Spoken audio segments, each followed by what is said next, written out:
Hoje vou responder às perguntas que vocês mais querem saber sobre mim. Como é que comecei a ganhar dinheiro? Já atingi o FIRE? Tenho algum investimento imobiliário?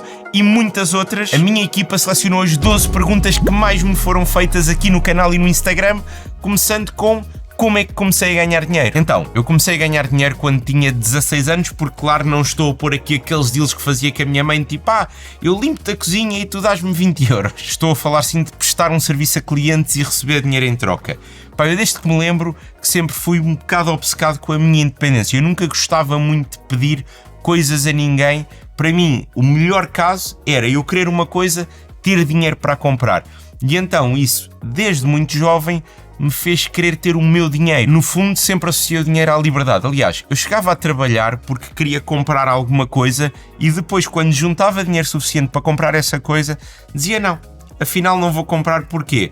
Porque para mim era um sentimento melhor ter o dinheiro do meu lado, porque tipo, eu agora com este dinheiro eu posso comprar isto. Mas se eu quiser, também posso ir fazer aquilo. Tipo, eu tinha liberdade com 16 anos. Esse primeiro dinheiro que eu fiz, na verdade, foi um bocado uma sorte, porque veio de um gosto e de uma skill que eu já tinha.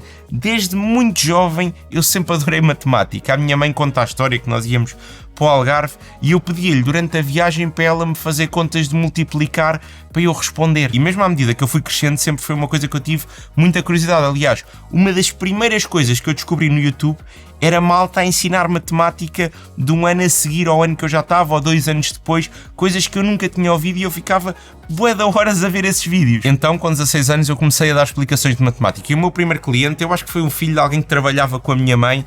Eu lembro-me de cobrar tipo 10 euros à hora, que para explicações está tipo na parte de baixo. Só que depois, o que é que aconteceu? Essa pessoa teve sucesso, indicou-me um amigo. Outras colegas lá do trabalho da minha mãe ouviram e então também quiseram meter os miúdos dele a trabalhar comigo. E às tantas, quando dei por mim, eu já não tinha tempo para ter mais clientes. Então o que é que eu fiz? Comecei a subir o preço. Foi giro, porque este mini negócio não só me ensinou muitas coisas sobre o mundo do business, como também me despertou o interesse por ele. E então, eu lembro no 12º ano, eu depois percebi que pessoal que estava na faculdade, tu podias cobrar mais pelas explicações. E então comecei a dar aulas de faculdade, tive que ir eu estudar coisas que ainda não eram para mim, para poder dar aulas à malta da faculdade e assim a rentabilizar mais o meu tempo. E dei explicações até ao ponto em que o YouTube me começou a pagar. Portanto, quando me conheceste no YouTube, se viste os meus primeiros vídeos, eu ainda dava explicações de matemática e hoje em dia eu até penso, tipo, porque é que eu nunca disse isso em nenhum dos vídeos? Porque lá está, seriam mais potenciais clientes. Agora a segunda pergunta é: com que idade é que eu comecei a investir e se antes era mais fácil ou mais difícil do que hoje começar? É assim, no meu caso, eu sinto que já comecei a investir tarde. Eu já te disse várias vezes que o tempo, como investidores a longo prazo, está sempre a nosso favor. E eu só comecei a investir quando tinha 24 ou 25 anos. Até aí eu adorava, por um lado, poupar dinheiro e por outro lado, comprar coisas de tecnologia para mostrar no canal que eu nunca acharia que iria ter acesso a elas. Mas depois, com essa idade, foi quando eu comecei a ganhar um bocadinho melhor e o dinheiro deixou de significar só liberdade, passou também a significar responsabilidade. Até porque já tinha uma pessoa a trabalhar comigo e porque também comecei, sabes aquela cena do jovem que tipo, eu quero é viver hoje, o futuro não interessa. Pois bem, comecei a ser o jovem adulto em que tipo, não, espera lá, eu ainda vou querer viver uns anos valentes, se calhar faz sentido começar a pensar financeiramente naquilo que é o meu futuro. E aí fui pesquisar sobre investimentos. Estando na área de tecnologia, claro que a primeira coisa com que eu me deparei em termos de investimento foi com Bitcoin. Estamos a falar de algo, de um ativo completamente digital. Eu fiquei logo muito interessado e estamos a falar de 2017, 2018. Na altura comprei logo algum Bitcoin, não muito, até porque lembra-te do que eu disse há bocado, para mim o dinheiro representa liberdade e responsabilidade. Então nunca fui aquela pessoa de dar o passo maior que a perna, é tipo ir molhando o pezinho para ver como é que me sinto. Claro, fiz as minhas parvoíces de investir dinheiro tipo numa altcoin qualquer e depois aquilo cair para zero, claro, mas eu também acho que isso é muito, muito importante para aprender e ainda bem que o fiz com valores muito pequenos. E na verdade o sentimento que tive com Bitcoin de ok, eu estou a pensar no meu futuro, isto a longo prazo parece-me que vai ser uma cena fixe, é que me fez também perguntar, então, mas o que é há mais por aí? Por onde é que a gente começa? Onde é que vamos investir? Mas primeiro, como é que tomamos real controle das nossas finanças pessoais? E eu sou uma pessoa que quando começa a pesquisar sobre um tema, eu fico obcecado por aquilo é tudo o que eu penso, eu vejo N coisas, leio N coisas. Agora, se eu considero se é mais fácil começar hoje ou começar quando eu comecei, assim, por um lado, tu hoje tens muito mais informação, o que é ótimo, ter mais informação é sempre melhor. Por outro lado, é mais difícil filtrar a informação, porque de toda a informação que tu tens, nem toda vai ser boa, e então tu tens de construir esse lado cínico de perguntares: será que esta informação é boa? Agora, quando eu comecei, não havia ChatGPT para tirar dúvidas básicas, e se calhar eu ia perder tipo 1 ou 2 horas a tentar perceber conceitos que hoje tu perguntas e percebes em 3 minutos. Ora, a terceira pergunta: qual foi a compra que mais me arrependi? E eu até me custa falar nisto, mas para mim é claro e evidente o Mac Pro que eu comprei, que custou cerca de 15 mil euros. Estamos a falar, na altura, o computador topo de gama da Apple, e eu sempre tive esta mentalidade, esta cena de não, eu vou investir no negócio o máximo que eu puder e depois hei de colher os dividendos. E então, como nós no canal Tecnologia já filmávamos com 3 câmaras, todas as câmaras a 4K, e na altura tínhamos um iMac que já se estava a engasgar todo, eu fiquei tipo, ok, eu vou comprar isto para o Rui começar a editar aqui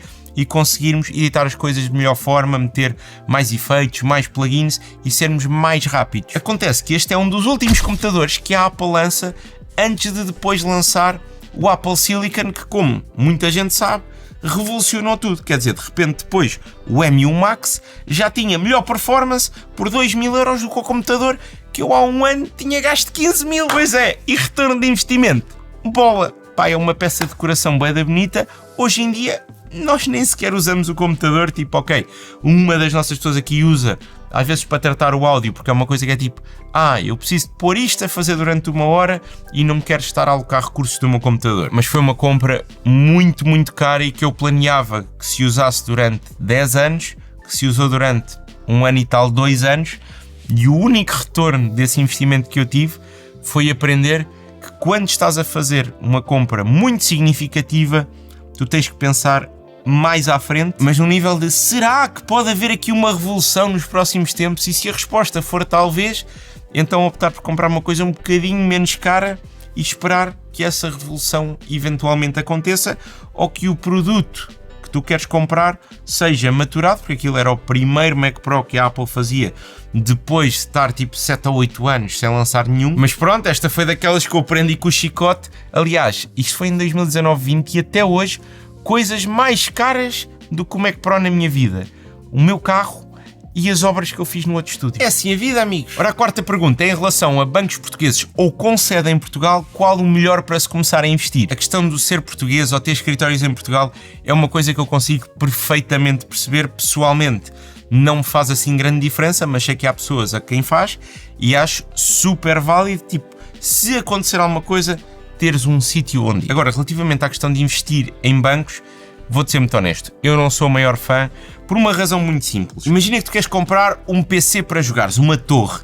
Tu podes ir a uma loja de uma grande superfície comercial e eles vão lá ter tipo 2, 3, 4, 5 opções, se calhar o preço por peça até está um bocado inflacionado, mas podes comprar. A outra opção é ires a uma loja da especialidade, uma loja que se foca em vender PCs e em vender partes para PCs.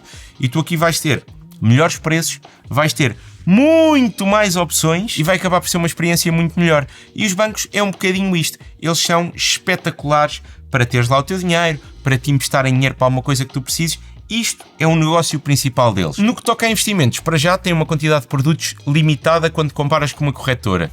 Depois vais pagar comissões normalmente mais altas do que numa corretora. E portanto, como costumava dizer a minha avózinha, cada macaco no seu galho. Se quiseres uma corretora para investir que tem escritórios em Portugal, então tens a patrocinadora de vídeo 2, a XTB. Estamos a falar de uma corretora regulada e legal em Portugal, que tem escritórios no Saldanha, tem uma equipa portuguesa e tem apoio ao cliente em português, o que eu também acho que é muito importante. Criar uma conta é muito rápido e não tem qualquer custo associado, e uma vez que tens conta na XTB, tu ganhas acesso não só à parte dos investimentos, como também a uma parte gigante da aplicação que está destinada à aprendizagem, com tutoriais, notícias, para aprofundar o teu conhecimento naquilo que tu quiseres. Quando for a hora de investir, a XTB não tem comissões em produtos em euro até 100 mil euros e tens a possibilidade de começar a investir com apenas 15 euros por mês, criando um plano de investimentos que automaticamente investe dinheiro por ti todos os meses em ETFs à tua escolha. Se tiveres lá dinheiro não investido e precisares de o gastar, também podes fazê-lo com o cartão da XTB e naturalmente que podes tirar o dinheiro da XTB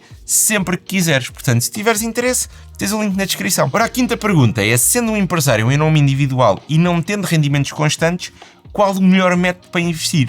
E atenção, António, eu aqui relaciono-me imenso com esta pergunta, porque eu antes de ter a minha empresa estava exatamente aí. Trabalhares para ti traz muitas coisas boas. Tu podes escolher quando é que trabalhas, onde é que trabalhas, com quem é que trabalhas, podes facilmente aumentar quanto é que recebes por cada trabalho, mas depois também tem uma parte, aliás, tem várias partes negativas. Eu posso fazer um vídeo a falar sobre isto, porque acho que é uma coisa que as pessoas, até experienciarem, não percebem bem.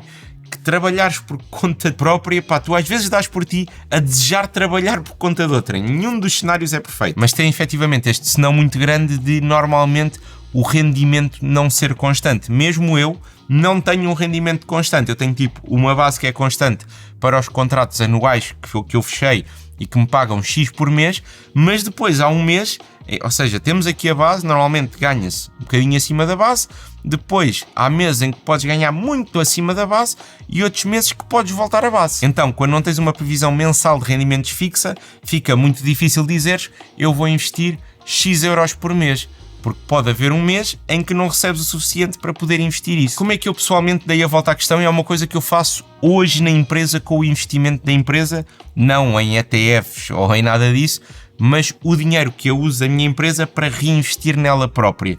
Eu tive que arranjar uma maneira de balizar isto. Eu antes era a gente precisa disto para a empresa, compra. Mas depois percebi que isto era uma péssima gestão financeira, porque eu poderia estar a gastar, não mais do que podia, mas mais do que gostaria, e não me dar conta porque não tinha um sistema. Então, rendimento mensal, muito difícil de prever para um trabalhador independente. O que é mais fácil de prever? É o rendimento anual. Se já tens um histórico de 4, 5, 6 anos de trabalho, tu já consegues olhar e dizer assim, ok, eu estou a crescer X por ano, ou nem estou a crescer, mas estou a ganhar X por ano. E isto depois não é distribuído da mesma maneira pelos meses, mas sabes mais ou menos quanto é que vais ganhar ao final do ano. Isso é bom para quê? Para calcularmos a nossa margem de lucro, ou seja, do valor total que faturamos, quanto desse dinheiro é que ficou efetivamente para nós. Depois de ter esse cálculo feito, então já sabemos, ok, faturámos 100 mil euros. A nossa margem de lucro foi de 30%, ou seja, 30 mil euros para nós de lucro, o que dá mais ou menos 2.500 euros por mês. Quando já sabes isto, já é muito mais fácil dizer, então eu estou ok para investir 10% disto que eu estou a ganhar. Mas atenção, isto não significa todos os meses investir 250 euros. Isto significa que quando fores pago, tu vais sempre investir 10% daquilo que recebes. E isto é o que eu faço. Sempre que recebo uma fatura aqui na empresa, 10% desse montante vão logo transferidos para outra conta da empresa, que é a conta para gastar e investir. Para a sexta pergunta, temos só invisto em ETFs, quero começar com Bitcoin, como começo? Eu aqui diria que tens que começar a perceber sobre Bitcoin antes de saber se efetivamente queres investir lá ou não, porque se já queres e ainda não conheces muito bem o ativo, então provavelmente queres entrar pelas razões erradas. Atenção que cada pessoa é livre de fazer o que quiser com o seu dinheiro. Agora, para mim seria mais interessante perguntares, olha, tenho interesse em perceber mais sobre Bitcoin. Por onde é que eu começo? E deixa-me já dizer-te que vais entrar num submundo, que é uma cena bué estranha. Às tantas tens que dizer, eu vou ficar por aqui, porque senão entras mais deep e de repente, perdeste numa cave qualquer. Mas bem, eu na verdade já fiz um vídeo introdutório a explicar o que é o Bitcoin, podes ir ver, mas eu diria que é pesquisar no YouTube o que é o Bitcoin, como é que o Bitcoin funciona e ver horas e horas e horas, e não só da malta que está a dizer bem de Bitcoin, também, porque existe muita da malta que diz mal de Bitcoin. Para quê? Conheceres os dois pontos e depois poderes fazer a tua decisão. Se deres por ti no Crypto Twitter, provavelmente foste longe demais. A próxima pergunta é de um jovem de 20 anos que diz: o fundo de emergência calcula-se através dos gastos mensais, mas eu tenho 20 anos e não tenho gastos mensais, como é que eu faço? Para já, deixa-me dizer-te, aproveita, porque essa fase financeira da tua vida não dura sempre. Eu não sei se trabalhas ou não, mas se já trabalhares e ainda não tens custos, então isso é incrível e permite poupar e investir muito mais dinheiro do que nos próximos anos da tua vida em que já tenhas as despesas da casa, da comida, etc. Agora, adoro que tenhas 20 anos e já estejas a pensar num fundo de emergência quando ainda não o precisas. Isto vai-te meter à frente da grande maioria da população, porque depois, uma vez que o fundo de emergência está feito, a gente não tem que se preocupar mais com ele. Agora eu dir-te-ia, como começo, ires procurar casas onde eventualmente poderias ver a viver quanto é que elas custam por mês, aí já vais ter alguma noção de quais é que poderão ser as tuas despesas mensais. Agora, assumindo pá, que és um jovem, que está a trabalhar, que não tem tipo uma vida excêntrica, eu diria que se estivesse no teu lugar, se tivesse um fundo de emergência entre os 5 e os 10 mil euros, já estaria bué confortável. E já agora um apontamento extra, por favor, nunca coloquem o vosso fundo de emergência só no banco a perder dinheiro para a inflação, porque tu achas que tens lá 10 mil euros e estás mesmo bué tranquilo, mas daqui a 5 anos, quando precisares de usar, aqueles 10 mil euros já valem muito menos. E portanto, colocar sempre num sítio seguro que renda qualquer coisinha, idealmente o mesmo que a inflação. Ora, o Bruno pergunta como gerir o portfólio de investimento tendo em conta esta incerteza com as guerras. E Bruno, isto é uma pergunta muito válida, porquê? Tu abres o portfólio e de repente, dependendo dos ativos que tens, tu podes ver uma queda muito grande. As guerras são períodos de alta instabilidade. Nesse sentido,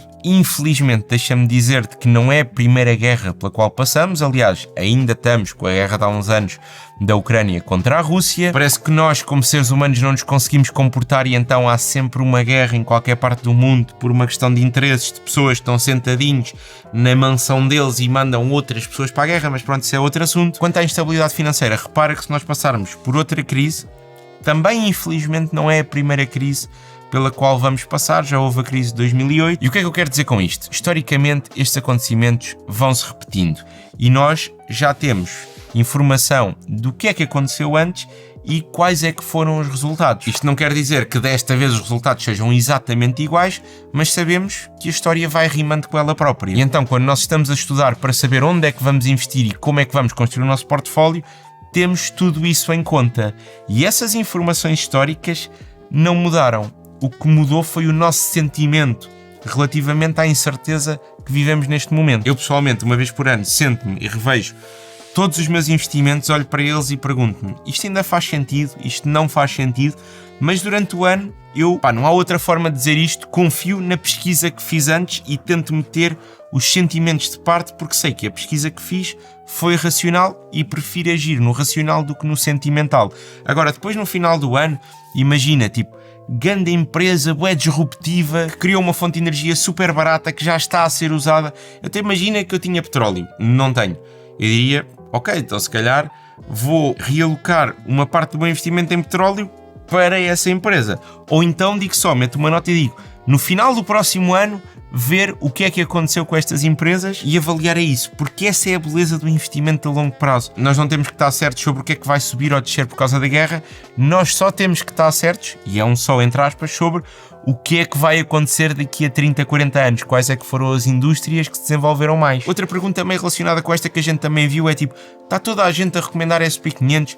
Isto não é já uma armadilha porque estamos todos lá e então os retornos já não vão ser tão bons? E eu acho que isto é uma preocupação muito válida e por isso é que lá está. Nenhum investimento nunca é garantido, o capital está sempre em risco, podemos sempre tirar de lá menos dinheiro do que o que pusemos. E qual é que é a forma que a gente tem de minimizar a probabilidade disso acontecer? É estudar, estudar, estudar, estudar muito. Eu pessoalmente invisto em SP500 e só posso falar por mim, mas eu acho que é uma preocupação muito válida. Também acho que temos que ter em atenção a onde é que estamos a vir buscar esta informação que agora todos estão a recomendar. É que investir no SP500, cá em Portugal, há uns anos era muito difícil, quase impossível, poucas pessoas tinham acesso e agora, com corretoras, com vídeos no YouTube, as pessoas já sabem o que é e podem investir. Mas malta, o maior ETF do mundo não é SP500, porque de repente nós portugueses começámos a investir lá ou sequer nós europeus. Os americanos já investem em SP500 há muitos anos. E eu tive essa mesma pergunta e a melhor resposta que eu percebi foi saber que SP500 existe e ok, até investir em SP500 é muito diferente de ter lá dinheiro preso durante 40 anos. Isso é uma coisa que muito pouca gente consegue. E é por muito pouca gente conseguir que normalmente essas pessoas são premiadas com um bom retorno ao longo do tempo. Não é bom retorno num ano, porque num ano até pode descer. Mas ao longo de 40 anos, um retorno médio de 8% já ajustado à inflação, porque às vezes a malta também diz: Bernardo, mas estás a falar desse valor, mas depois tens que ajustar à inflação. Não. Os 8% já são ajustados à inflação. Sem inflação seriam qualquer coisa como 12%. Mas estar muito tempo no mercado comprometido a um ativo, sem mexer no dinheiro, sem resistir à tentação de eu acho que agora isto está alto, então vou vender e depois comprar quando estiver mais baixo e depois aquilo continua a subir, ou até mesmo tirar o dinheiro para realizar um sonho. Isto não é nada fácil e eu acho que vai continuar a não ser fácil e acho que vai continuar a ser Claro, a parte dos Estados Unidos serem a maior economia e a maior potência mundial, e eu não ver isso a mudar anytime soon, apesar de haver correntes de pensamento que acham que isto pode mudar. E mais uma vez, estamos sempre a falar de probabilidades, nada é certo que vá acontecer, mas aqui o que eu acho que é mais importante é mesmo cada um fazer a sua própria pesquisa para depois se sentir confortável com a sua escolha. Para a próxima pergunta, quais os melhores livros de finanças? E aqui, malta, eu vou só dar um porque acho que o gosto de cada um de nós é diferente. Para já nem toda a gente gosta de ler, e para quem não gosta de ler, por favor, não se obriguem a ler um livro porque acham que têm que o fazer. Podem ouvir um audiobook ou podem consumir conteúdo em formato de vídeo, mas há um livro ou um audiobook, ou se quiseres ver um vídeo de YouTube que é um resumo desse livro, que eu acho que toda a gente deve ler, A Psicologia do Dinheiro. Para mim é o topo dos topos porque fala do passo número 1, perceberes e otimizares a tua relação com o dinheiro. Estar a querer investir sem saber primeiro onde é que se gasta o dinheiro, qual é que é a minha relação com o dinheiro, como é que o dinheiro me faz sentir, é mais ou menos a mesma coisa que marcar umas férias de um mês para um resort com uma pessoa que é tipo, eu vou dizer que ela é a minha namorada ou o meu namorado, mas tipo não conheces essa pessoa e vais só conhecê-la lá. Não faz sentido. Primeiro toma-se um cafezinho, depois vai-se jantar, depois entretanto passa-se um dia em casa de pijama e logo depois viaja. Investimento imobiliário faz sentido para o teu perfil de investidor, e aqui eu quero ser muito claro. Aliás, eu já disse isto várias vezes. Eu não sou o maior fã de investimento imobiliário. Não porque acho que não dá dinheiro, claramente dá dinheiro, mas para já e em primeiro lugar porque não é uma área que me interessa muito. Tipo, eu não vivo melhor se souber quanto é que custa o preço do metro quadrado numa determinada área de Lisboa, e eu sinto que para investires em imobiliário à séria, e então tu tens que saber essas coisas de cor. Depois trata-se de um investimento ativo, ou seja, eu vou ter que despender o meu tempo para conseguir investir, e esse tempo podia ser alocado a outra coisa que potencialmente a rentabilidade será maior. E então eu prefiro alocar o meu tempo ao meu trabalho, que é aquilo que eu gosto, é aquilo onde eu sou bom, e a questão dos investimentos, estudar muito sim, mas ao mesmo tempo ter uma abordagem mais passiva. É escolher, está feito, e depois uma vez por ano analisa-se. Por outro lado, historicamente e em média, não é um ativo que dê retornos espetaculares, sobretudo quando tens em conta o custo de oportunidade. E por último, a parte moral. E atenção, isto não é uma crítica a ninguém que investe em imobiliário. Acho que é um ramo de negócios super legítimo e nada. Mas repara, se eu sei que Portugal está com uma crise de habitação muito grande, que os jovens querem comprar casa e não conseguem, então eu vou pegar numa casa qualquer, se calhar custa 200 mil euros. Pego, compro-a, tiro-a do mercado, gasto 30 mil euros em obras e de repente a casa já vale 300 mil euros. Espetacular para mim, que fiz 70 mil euros de lucro. O jovem que podia comprar a casa de 200 ou 230 mil euros já com as obras, já não consegue comprar a 300. Eu pessoalmente durmo mais descansado sabendo que não tirei a oportunidade do jovem que quer a casa de ter a casa pelo valor que ele pode pagar, e eu fui fazer esses mesmos 70 mil euros de outra maneira. Agora, relativamente ao meu perfil de investidor, sim, investir em imobiliário faz sentido na questão da diversificação. Eu gosto muito de estar diversificado, por isso é que eu tenho ETFs, tenho ações, tenho cripto, tenho relógios, tenho whiskies, tenho Pokémon. Eu estou muito diversificado e sinto que a grande cena que me falta é efetivamente investimento imobiliário. E eu já disse isto no canal lá mais atrás, que é, eu quando comprar uma casa para mim, e espero eu vai acontecer em 2026, eu e a Bia já estarmos a morar numa casa que não é alugada, mas eu não vou considerar essa casa, apesar de estar no meu portfólio, como investimento.